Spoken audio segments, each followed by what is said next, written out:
കർണാടകയിലെ ഒരു പരിപാടിയിൽ പങ്കെടുക്കാൻ കോൺഗ്രസിന്റെ അധ്യക്ഷനായ ഖാർഗെ അതിൽ സംസാരിക്കവേ ഡി കെ അനുകൂലികൾ, അതായത് മുഖ്യമന്ത്രിയായ ഡി കെ ശിവകുമാറിന്റെ അനുകൂലികൾ ഡി കെ എന്ന് ഉറക്കെ വിളിക്കുമ്പോൾ അതിൽ അസ്വസ്ഥനാകുന്ന ഒരു വ്യക്തിയാണ് കാണുന്നത്.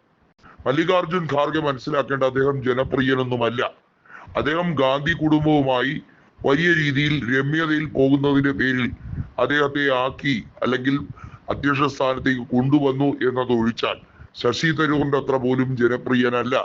ശശി തരൂർ ഖാർഗെക്കെതിരെ മത്സരിക്കുമ്പോൾ പല താപ്പാനകളും ശശി തരൂറിനെ ഒതുക്കാൻ വേണ്ടി പരമാവധി കളിച്ചു എന്നുള്ളത് നമുക്ക് എല്ലാവർക്കും അറിയാം. ജനാധിപത്യ രീതിയിൽ തെരഞ്ഞെടുപ്പായതുകൊണ്ട് തന്നെ ഖാർഗെക്ക് കൂടുതൽ പിന്തുണ കിട്ടാനുള്ള സാധ്യതകൾ പല രീതിയിലും കോൺഗ്രസ് നേതൃത്വം ആലോചിച്ച് കരുതിക്കൂട്ടി തന്നെയാണ് ആ പ്ലാനുമായി മുന്നോട്ട് പോയതും തരൂറിനെ പരാജയപ്പെടുത്തി ഖാർഗെ അധ്യക്ഷ സ്ഥാനത്തേക്ക് എത്തിയതും. എന്നാൽ ഖാർഗെ മനസ്സിലാക്കേണ്ടത് അദ്ദേഹത്തിന് കിട്ടിയിരിക്കുന്ന ഈ അധ്യക്ഷ സ്ഥാനം കോൺഗ്രസിന് ഏതെങ്കിലും രീതിയിൽ ഉപയോഗപ്രദമാകുന്നുണ്ടോ എന്നുള്ളതാണ്. കോൺഗ്രസിന് ഉപയോഗപ്രദമായില്ലെങ്കിൽ തീർച്ചയായും അത് മാറ്റപ്പെടേണ്ടത് തന്നെയാണ്. ശശി തരൂറിനെ പോലുള്ള വ്യക്തികൾ, അദ്ദേഹം കേരളത്തിൽ ഒതുങ്ങുന്ന ഒരു വ്യക്തിയല്ല. അദ്ദേഹം ഇന്ത്യൻ രാഷ്ട്രീയത്തിൽ നിർണായക ഏട് തന്നെയാണ്.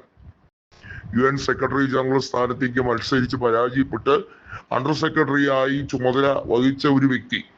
അദ്ദേഹത്തിനെ സംബന്ധിച്ചിടത്തോളം ഈ രാജ്യത്ത് കോൺഗ്രസ് ഏതൊക്കെ രീതിയിൽ പ്രവർത്തിച്ചാൽ BJP-യോട് കിടപിടിക്കാമെന്ന് നന്നായി അറിയുന്ന ഒരു വ്യക്തി. അദ്ദേഹം എന്തുകൊണ്ട് ആ അധ്യക്ഷ സ്ഥാനത്തേക്ക് വരുന്നില്ല? അതിന് വിലങ്ങുതടിയായി നിൽക്കുന്ന പല കോൺഗ്രസിന്റെ നേതാക്കളുമുണ്ട്. അവർ പറയുന്നത് ഇദ്ദേഹം വന്നിട്ട് അധികം നാളായില്ലല്ലോ, അദ്ദേഹം 2009 ശേഷമല്ലേ കോൺഗ്രസിൽ MP ആയുള്ളൂ, അതിനു മുമ്പൊക്കെ കോൺഗ്രസിൽ ആക്റ്റീവായി പ്രവർത്തിച്ച പല നേതാക്കളും ഉണ്ടല്ലോ എന്നൊക്കെ പറയുന്നു.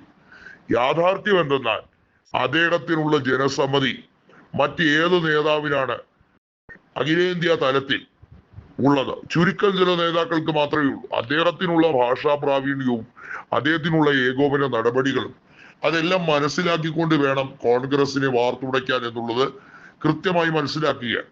മറ്റുള്ള കക്ഷികളുമായി രമ്യതയിലേക്ക് എത്തിച്ചേരാനും സൗഹൃദം സ്ഥാപിക്കാനും ശശി തരൂറിനുള്ള മികച്ചൊരു നേതാവ് ഇപ്പോഴില്ല എന്ന് മനസ്സിലാക്കിയിട്ടെങ്കിലും കാര്യങ്ങൾ ഗൗനിക്കണം. NCP നേതാവായ ശരത് പവാറും അതുപോലെ അഖിലേഷ് യാദവ് അടക്കം പല ഇന്ത്യ മുന്നണിയിലെ നേതാക്കന്മാരും ശശി തരൂർ അധ്യക്ഷ സ്ഥാനത്തേക്ക് വന്നാൽ അത് കോൺഗ്രസിന് ഏറെ ഗുണം ചെയ്യും എന്ന അഭിപ്രായമാണ് പറയുന്നത്. എന്നാൽ അപ്പോഴും ചില കടൽക്കാരന്മാർ പറയും ഞങ്ങളുടെ ആഭ്യന്തര വിഷയം പുറത്തു നിന്നുള്ളവരുടെ അനുമാനങ്ങൾ ഒന്നും തന്നെ ഞങ്ങൾ സ്വീകരിക്കുന്നതല്ല, അത് താൽക്കാലികമായി അവരെയൊക്കെ സംരക്ഷിക്കാൻ വേണ്ടി അവരെയൊക്കെ എല്ലാ രീതിയിലും തീറ്റിപ്പോറ്റാൻ വേണ്ടിയുള്ള ഗിമിക്കുകൾ മാത്രമാണ്.